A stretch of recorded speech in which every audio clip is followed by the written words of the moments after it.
الشيطان الرجيم بسم الله الرحمن الرحيم الحمد لله رب العالمين الرحمن الرحيم مالك يوم الدين إياك نعبد وإياك نستعين اهدنا الصراط المستقيم صراط الذين أنعمت عليهم غير المغضوب عليهم ولا الضالين آمين. Bismillahirrahmanirrahim. Para rawuh lenggah kami kemuliakan. Minggu kemarin terakhir kita bahas hadis yang ke-40, yang isi dari hadis ke-40 yaitu tentang bahwa kita hidup di dunia ini ibarat seperti orang yang dalam perjalanan ataupun musafir. Artinya selama-lamanya kita hidup di dunia ini tidak akan lama, bahwa kita hidup di dunia ini sangat pendek waktunya, sangat singkat, sangat terbatas. Sehingga waktu yang terbatas ini, umur yang singkat ini menentukan kehidupan kita yang abadi kelak. Kemudian hadis yang ke-40 minggu kemarin di antara isinya tentang jangan pernah menunda-nunda untuk melakukan kebaikan. Saya ulangi lagi, jangan pernah menunda-nunda untuk melakukan kebaikan, apapun itu kebaikannya, sekecil apapun itu kebaikannya. Mengapa? Karena kita tidak akan pernah tahu kebaikan yang mana yang itu diterima oleh Allah Subhanahu wa Ta'ala, yang akan mengantarkan kita menjadi orang yang bahagia, yang akan mengantarkan kita menjadi orang yang selamat baik di dunia maupun di akhirat. Dan kemudian hadis yang ke-40 di antara poinnya, wa khudh min sihatika limaratika wa min hayatika limautika. Gunakanlah masa sehatmu, gunakanlah masa hidupmu sebelum datang kematian. Tiga poin ini yang merupakan isi dari hadis yang ke-40. Yang pertama, mengingatkan kepada kita, menyadarkan kepada kita bahwa kita hidup di dunia ini sangatlah singkat. Yang kedua, jangan pernah menunda untuk melakukan kebaikan, sekecil apapun itu kebaikan. Dan yang ketiga, gunakan waktu sehat kita, gunakan waktu hidup kita untuk menghadapi kematian sebelum datangnya kematian. Bismillahirrahmanirrahim. Kemudian hadis yang berikutnya, ini tinggal 2 hadis, nanti kita masuk maulid ganti hadis kitab Mukhtarul Ahadis. Hadis yang ke-41 ini diriwayatkan dari An Abi Muhammad bin Abdillah bin Amr bin Al-As radhiyallahu anhuma qala Rasulullah sallallahu alaihi wasallam la yu'minu ahadukum hatta yakuna hawahu taba'an lima jitu bihi. Hadisun hasanun sahihun rawaina fi kitabil hujjah bisnadin sahihin. Hadis yang ke-41 ini menjelaskan tentang tanda-tanda ataupun alamat kesempurnaan iman seseorang. Jadi seseorang itu dikatakan sempurna imannya, itu tandanya banyak sekali. Dan kitab yang lain dijelaskan tidak kurang dari 60. Nah, diantaranya la yu'minu ahadukum hatta yakuna hawahu taba'an lima jitu bihi. Seseorang belum bisa dikatakan sempurna imannya sampai hawa nafsunya itu mengikuti dengan sesuatu yang aku Rasulullah Shallallahu Alaihi Wasallam sampaikan. Saya ulangi lagi, nanti saya jelaskan. Tidaklah dikatakan sempurna iman seseorang sampai hawa nafsunya itu mengikuti dengan sesuatu yang aku Rasulullah SAW sampaikan. Nah, sesuatu yang Rasulullah SAW sampaikan itu apa? Yaitu Quran dan hadis ataupun sunnah Rasulullah SAW. Nah, hubungannya dengan hawa nafsu, dengan Al-Quran, dengan sunnah Rasulullah seperti apa? Ini, seseorang itu belum bisa dikatakan sempurna imannya selama selama dia masih menuruti hawa nafsu. Seseorang itu belum bisa dikatakan sempurna imannya ketika orang itu masih menuruti hawa nafsu. Nah, memang dalam Al-Quran itu dijelaskan bahwa nafsu itu maknanya kepinginan. Ada nafsu lawwamah, ada nafsu mutmainnah, macam-macam banyak. Tapi yang masyhur itu kita biar mudah memahaminya, nafsu yang al-ammarah bisu dengan nafsul mutmainnah. Nafsul ammarah bisu itu nafsu keinginan yang mengajak keburukan. Saya ulangi, nafsu al-ammarah bisu itu nafsu kepinginan yang mengajak keburukan, kepinginan yang mengajak kemaksiatan. Kalau nafsul mutmainnah itu nafsu yang menenangkan, artinya nafsu yang mengajak kebaikan. Jadi nafsu ini ada dua. Nafsu yang mengajak kemaksiatan itu nafsu yang ammarah bisu. Ada nafsu yang mengajak kepada ketenangan, itu nafsu mutmainnah, nafsu yang menjadikan seseorang itu tenang. Nah, tergantung manusia itu tinggal dominasinya yang mana.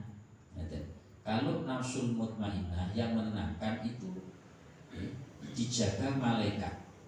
Kalau yang al-ammarah bisu yang kiri ini dijaga setan.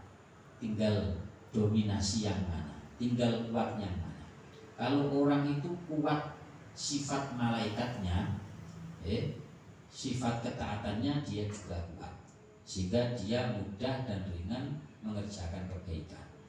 Tapi kebalikannya, ketika seseorang dalam hatinya, dalam dirinya mendominasi nafsu yang mengajak kemungkaran, kemaksiatan yang dibantu atau ditumbuhi oleh setan ini, maka dia berat melakukan ketaatan tapi ringan melakukan kemaksiatan. Kemudian muncul pertanyaan, bagaimana kita biar nafsu kita, hati kita, diri kita terdominasi dengan kebaikan-kebaikan? Salah satunya ya dengan menghadiri majelis seperti ini. Salah satunya kita tautkan, kita gantungkan hati kita untuk mahabbah, untuk cinta kepada orang-orang soleh, untuk cinta berkumpul dengan majelisnya orang-orang soleh.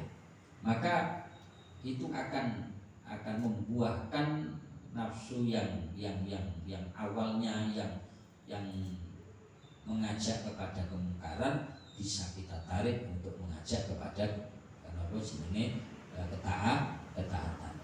Dan sebaliknya, ketika seseorang itu mempunyai potensi baik, semua orang itu mempunyai potensi baik, tapi karena dia sendiri yang mendominasi berkumpul dengan orang-orang yang ahli maksiat, maka lama-kelamaan, lambat laun dia akan senang untuk berbuat kemaksiatan. Kembali lagi, hatta yakuna hawa tabaan lima jitubihi, yaitu seseorang belum dikatakan sempurna imannya selama dia itu masih menuruti keinginan-keinginan ini, keinginan-keinginan yang mengajak kepada kemungkaran. Bahkan Imam Al-Ghazali pernah menjelaskan orang-orang yang betul-betul sempurna imannya itu tidak hanya menuruti hawa nafsu yang haram saja, Bahkan sesuatu yang mubah, yang boleh pun itu ditinggalkan khawatir terjerumus kepada sesuatu yang syubhat, sesuatu yang masih sangat, lebih-lebih sesuatu yang haram. Contoh, makan itu perkara sing mubah. Dia tinggalkan makan yang tidak penting. Khawatir nek mangan senengane iki dituruti, misalkan dia hobinya bakso atau mie ayam atau sate. Kalau dia turuti terus, ini akhirnya kalau nggak keturutan, nggak punya uang, kepingin kok juga turutan, akhirnya nyolong. Nah seperti ini. Ini yang dikhawatirkan. Padahal berangkat dari keinginan sesuatu yang mubah, yang halal. Tetapi karena itu dituruti terus, akhirnya setan masuk di situ sehingga mangan nek ra nganggo krupuk reso mangan. Kalau nggak ada sambel nggak makan. Iya nek ono sambel terus. Lah nek emang lenok-lentik ra ono sambele misalnya. Akhirnya piye carane kudu ana lombok, piye carane kudu ana sambel, piye carane kudu ana krupuk, piye carane kudu ana begini. Nah, kalau sudah seperti ini berarti nuruti nafsu. Kalau diterus-teruskan ini akan terjerumus kepada yang haram. Bon. Jadi dalam keterangan yang lain juga dijelaskan Imam Ghazali 3 hal yang merusak seseorang. Ada 3 hal yang merusak seseorang. Berangkat dari sesuatu yang halal semua, tapi karena kebanyakan. Sesuatu itu kalau over, kalau over itu terlalu kebanyakan itu juga tidak baik. Kurang juga tidak baik, kebanyakan juga tidak baik. Yang baik itu adalah sedang-sedang saja. Jenengan kok sak kampung larat dhewe, elek iki dadi omongan wong sak kampung. Jenengan kok sak kampung sugih dhewe liyane larat-larat, iki ya dadi omongan sak kampung. Tapi yang biasa ini. Nah 3 hal ini nopo? Kasrotut to'am, kebanyakan makan ini tidak baik. Kemudian kasrotul manam, kebanyakan tidur ini juga tidak baik. Dan yang ketiga kasrotul kalam, kebanyakan berbicara bighairi faedah, yang tidak ada faedahnya. Orang akan rusak disebabkan 3 ini. Coba jenengan kalau di forum nopo, forum di desa atau bahkan di kota, forum majelis, forum kegiatan atau rapat misalkan, ada rapat kok ora ono panganane geger niki ya. Majelis taklim mawon kalau pengajian kok malaikatan Banyu Putih kok iso bubar niki. Sesuk iso rado mangkat niki nggih. Terus mana? Nggih, jadi masalah. Atau misalkan teko madang tok, wis iki malah masalah. Utawa teko turu gak ono panganane misalkan. Gak ono mau idohe, gak ono ngaji, ini juga masalah. Jadi manusia ini kalau kita boleh angen-angen introspeksi diri kita sendiri, yang merusak kita itu disebabkan karena faktor banyak makan, banyak tidur, banyak berbicara yang tidak ada faedahnya.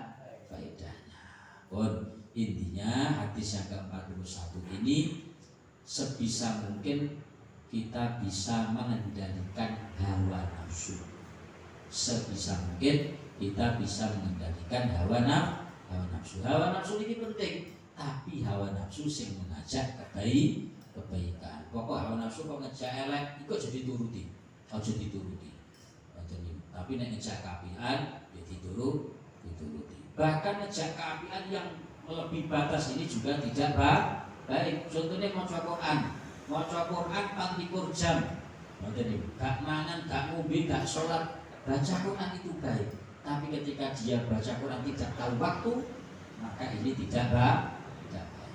Semoga-moga kita sedaya barokahipun ngaji menika saged ngendhalekna hawa nafsu kita, sehingga hawa nafsu ini tunduk dalam kebaikan, sehingga hawa nafsu ini mengantarkan kita kepada nafsu yang mutmainnah, yang dalam Al-Quran irji'i ila rabbiki radiyatan mardiyah fadkhuli fi ibadi wadkhuli jannati. Semoga kita sedaya sak putra wayah sak duriyah pun ketiraken dados tiyang bejo dunya bejo akhirat, mulya dunya mulya akhirat, sukses dunya sukses akhirat, sugih dunya sugih akhirat, selamat dunyanipun selamat akhiratipun.